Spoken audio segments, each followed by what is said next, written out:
Halo semua, kembali lagi bersama saya Madianto. Kali ini kita akan membahas tentang prinsip agar keuangan baik dan aman.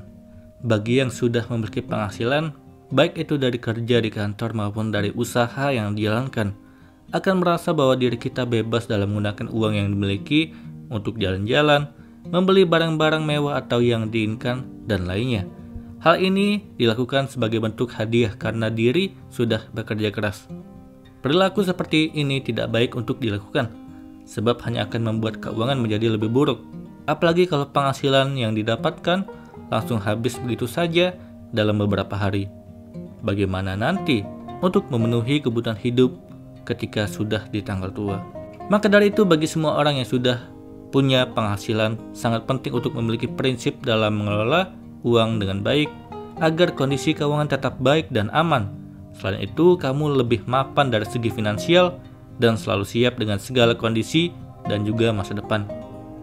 Lalu seperti apa prinsip yang harus dimiliki untuk setiap orang dalam mengelola keuangan agar kondisinya bisa tetap baik dan aman? Simak ulasannya berikut ini yang diambil dari Cermati. Yang pertama, mengatur anggaran atau budgeting. Kamu harus tahu prinsip budgeting dengan mengatur jumlah anggaran serta kebutuhan sehari-hari yang ada di dalamnya. Seringkali orang yang sudah memiliki penghasilan yang baik namun masih bingung bagaimana mengatur penghasilannya, sehingga terkadang salah dalam membelanjakan. Hasilnya belum di tanggal tua tapi uang sudah habis. Untuk memulai mengatur anggaran, kamu harus memulai dengan membuat budget bulanan mulai dari kebutuhan pokok untuk sehari-hari, tagihan bulanan seperti listrik, air, cicilan, dan lainnya, tabungan, investasi dan dana darurat lainnya, serta uang yang dikhususkan untuk belanja barang keinginan. Dengan adanya budgeting bulanan seperti ini, maka kamu akan menjadi tertib dalam menggunakan keuangan sehingga finansial tetap dalam kondisi aman. Bukan hanya itu saja, kamu juga bisa merencanakan bagaimana masa depan nanti. Kedua, pastikan tabungan cukup tangguh. Selain rencana yang matang, kamu juga harus memastikan jumlah dana yang disiapkan untuk alokasi ke berbagai pos tabungan cukup tangguh, baik itu untuk tabungan bulanan hingga dana darurat. Hal ini perlu disiapkan dengan matang, karena siapapun tidak akan pernah tahu kapan hal buruk akan menimpa, seperti kendaraan rusak, sakit, dan kebutuhan dadakan lainnya. Kalau perlu, siapkan rekening yang dikhususkan untuk tabungan dana darurat. Dengan demikian, keuangan yang lainnya akan tetap aman, sebab tidak akan terganggu karena ada dana darurat yang siap dipakai kalau diperlukan secara tiba-tiba. Ketiga, perhatikan pengeluaran dari riwayat belanja. Uang memang harus dibelanjakan, tapi bukan berarti kamu bisa semena-mena terhadap belanja bulanan atau barang yang diinginkan. Pengeluaran yang ada benar-benar harus diperhatikan agar kondisi keuangan tetap baik. Sebaiknya mencatat jumlah pengeluaran di buku keuangan khusus dalam satu waktu, misalnya mingguan atau bulanan. Hal ini akan membuat kamu terbiasa melihat riwayat belanja, apakah berlebihan atau tidak. Dengan demikian, kamu bisa lebih cerdas lagi dalam memilih barang belanjaan, seperti apakah barang A sudah dibeli atau belum.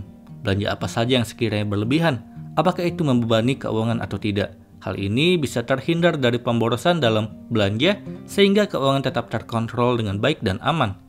Keempat, tunda ambisi membeli barang yang belum perlu. Seringkali kalau kita pergi ke mall atau toko melihat barang yang sangat menarik dan terkadang modal terbaru, hal inilah yang membuat kamu antusias untuk membeli barang tersebut. Meski sebenarnya belum dibutuhkan, ada baiknya kamu menunda hal ini, karena sebenarnya itu belum diperlukan.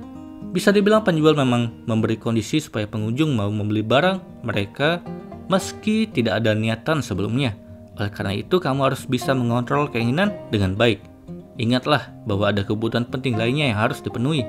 Kalau memang belum butuh, kamu bisa menunda dalam waktu lama, atau sampai barang tersebut diskon atau ada promo lain, sehingga tidak menyesal karena sudah mengamburkan uang untuk pembelian barang tersebut. Kelima, hidup sederhana. Itu penting.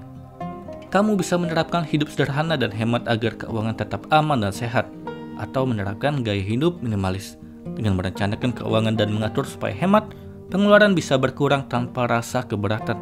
Banyak hal yang bisa kamu lakukan, misalnya dengan membiasakan diri, dengan membawa makan dari rumah, hemat listrik, dan membeli barang sesuai dengan fungsi dan kebutuhan, serta belanja saat promo potongan harga sedang berlangsung. Disiplin sebagai kunci utama sukses dalam atur keuangan. Percuma saja apabila semua prinsip keuangan telah direncanakan, tapi tidak dilakukan dengan kedisiplinan. Misal bulan ini menerapkan secara patuh, lalu bulan depan lagi lupa. Perilaku seperti ini hanya akan membuat keuangan tidak stabil. Untuk itu, disiplinkan diri menjadi kunci utama yang harus ditanamkan agar kondisi keuangan tetap stabil, baik, dan aman. Dengan demikian, kamu tidak perlu khawatir keuangan menjadi buruk dan tentunya sukses dalam mengelola keuangan bisa diraih. Semoga ini bermanfaat. Sekian dan terima kasih.